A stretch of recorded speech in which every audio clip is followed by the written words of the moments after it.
E aí, pessoal, tudo certo? Bem-vindos ao Código 171. Olha, antes de começar o episódio de hoje, eu trabalho no banco há anos, né? E uma das coisas que mais me impressiona nesse mercado é como o erro às vezes está a um clique de distância do acerto. Tipo, você tem um diagnóstico certo, a análise perfeita, os números batendo, e aí você tomou a decisão errada e perde tudo. E o episódio de hoje me incomoda justamente por causa disso. Porque não é a história de um bandido. Não tem malandro, não tem golpista.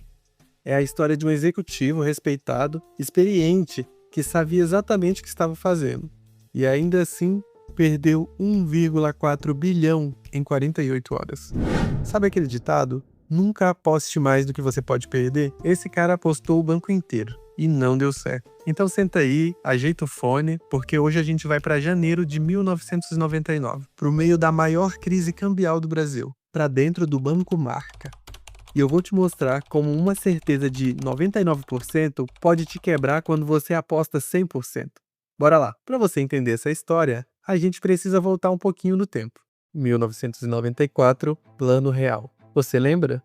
Seus pais lembram, com certeza. Acabou aquela loucura da inflação, aquele negócio do preço mudar durante o dia, de você ir no mercado de manhã e de tarde o pão já estava mais caro. O real trouxe estabilidade e todo mundo respirou aliviado.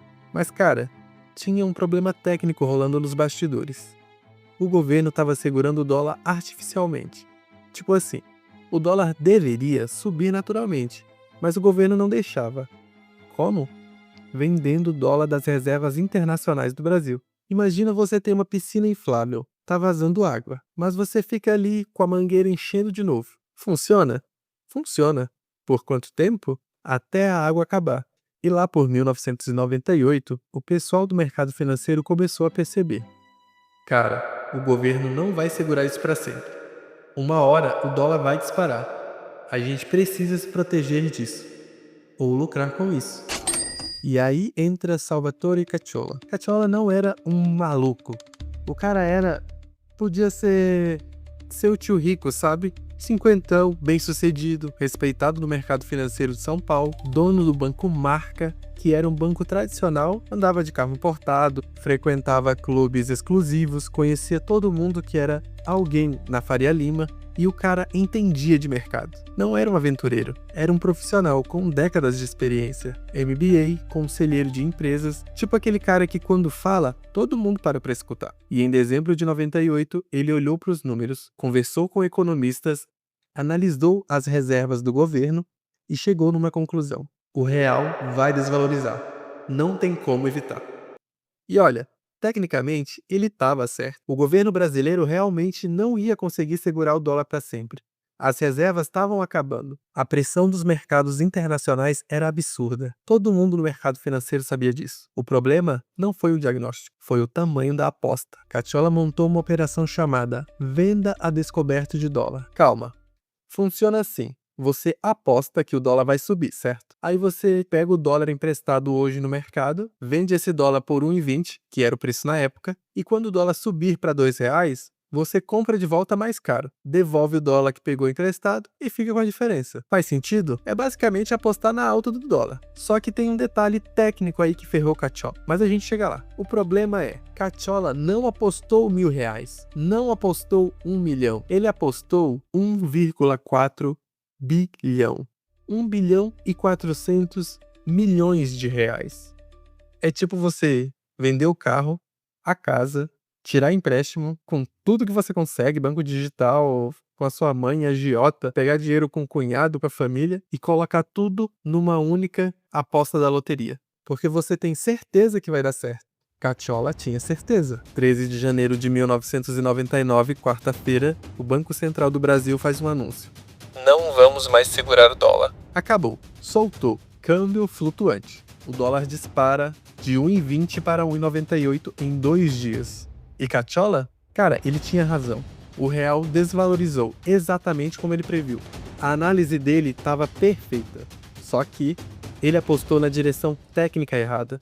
Deixa eu explicar isso porque é meio técnico e confuso. Cacciola apostou que o real ia cair, ou seja, o dólar ia subir. E o dólar subiu mesmo. Mas a operação dele estava estruturada ao contrário. Quando o dólar disparou, ele perdeu. E perdeu tudo. 1,4 bilhão em 48 horas. 15 de janeiro de 1999, sexta-feira, o Banco Central intervém no Banco Marca. Traduzindo, o banco quebrou, fechou as portas. Mas não foi só o Marca. O banco Fonte Sidan também quebrou no mesmo dia. Mesma operação, mesma aposta, mesmo erro trágico. E aí, cara, a coisa ficou muito séria. Porque não era só dinheiro do banco, do Cacciola. Era dinheiro de clientes, de empresas, de famílias. Gente que acordou numa sexta-feira de manhã e viu no jornal: seu banco quebrou, seu dinheiro sumiu. Salvador Cacciola, ou Salvatore Cacciola, foi preso, investigado durante anos, virou símbolo de ganância no mercado financeiro brasileiro. E o Banco Central, depois dessa pancada, mudou todas as regras. Criou limite de exposição cambial, criou controle de risco obrigatório, criou auditoria em tempo real. O Banco Marca quebrou, para que o sistema inteiro não quebrasse de novo. Olha, esse caso me incomoda. E me incomoda porque o Cacciola não foi um golpista. Não era um malandro tentando enganar todo mundo e fugir com o dinheiro. Era um executivo experiente, competente, respeitado, que simplesmente confiou demais na própria análise e apostou alto demais. Sabe aquela frase clássica de investimento? Nunca aposte mais do que você pode perder? Cacciola apostou o banco inteiro, apostou a vida financeira de milhares de pessoas. Apostou tudo.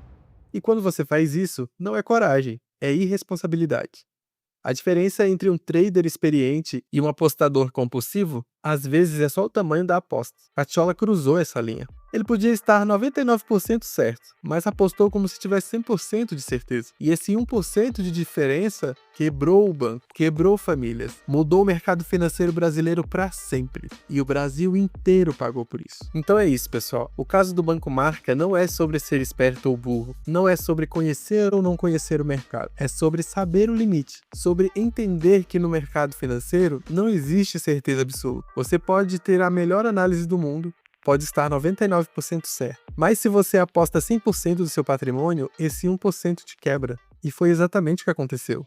Esse foi o episódio 6 do Código 171. Eu sou o NJ, e se você chegou até aqui, muito obrigado por me acompanhar nessa história. Se você curtiu, me ajuda de 3 formas bem rápidas. Primeiro, segue o podcast aqui no Spotify. Segundo, avalia com 5 estrelas. Isso ajuda demais o algoritmo a mostrar o podcast para mais gente. 3, se você conhece alguém que trabalha com investimentos, ou num banco, ou no mercado financeiro, manda esse episódio para a pessoa, porque essa história aqui é basicamente uma aula de gestão de risco. E semana que vem a gente volta com a história de Jordan Belfort, o lobo de Wall Street, o cara que transformou a fraude em festa. Até lá, um abraço.